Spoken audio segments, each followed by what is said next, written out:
کبیرہ گناہ سے توبہ کرنا کیوں ضروری ہے؟ اگر قیامت کے دن اعمال تو لے جائیں گے تو اگر نیکیاں زیادہ ہو گئیں تو گناہ. انہوں نے مسئلہ یہ پوچھا ہے کہ بھائی ہماری نیکیاں زیادہ ہوں اور برائیاں کم ہوں تو اگر ہم نے کبیرہ گناہ کر بھی لیا تو کبیرہ نیکیاں بھی تو بہت ساری کی ہیں نا. جیسے گناہ کبیرہ ہوتے ہیں تو کبیرہ نیکیاں بھی تو ہوتی ہیں نا. تو نیکیاں ہم نے زیادہ کی ہیں, گناہ کم کیے, تو دو چار اگر کر بھی لیے تو توبہ کرنے کی کیا ضرورت ہے؟ قیامت میں تو پلس مائنس ہوگا, نیکیاں زیادہ ہو جائیں گی تو پھر بخشش ہو جائے گی.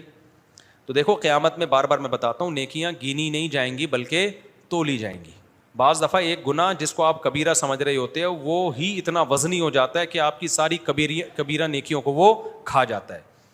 تو گناہ کر کے اس پہ اڑ جانا, توبہ نہ کرنا, یہ اتنا بڑا گناہ ہے کہ یہ ایک ہی نیکیاں کھانے کے لیے کافی ہے. اللہ نے یہ آپشن دے دیا کہ توبہ کر کے معاف کروا لو. یہ کوئی کم آپشن ہے کیا؟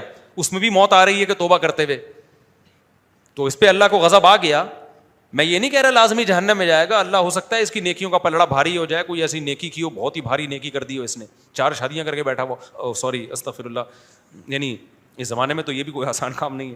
ہو سکتا ہے کوئی اتنی بھاری نیکی کر دی ہو کہ بخشش ہو جائے, تو عین ممکن ہے.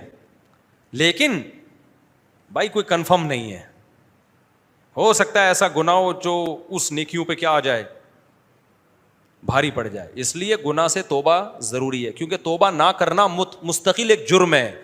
آپ سمجھ رہے میں نے ایک گناہ کیا ہے, میں توبہ نہیں کر رہا تو کیا ہوا؟ توبہ نہ کرنا ایک مستقل بھی تو جرم ہے. کیوں اللہ کو راضی نہیں کر رہا منا کے؟ تو یہ گناہ سے میرے بھائی دور ہی رہو بس.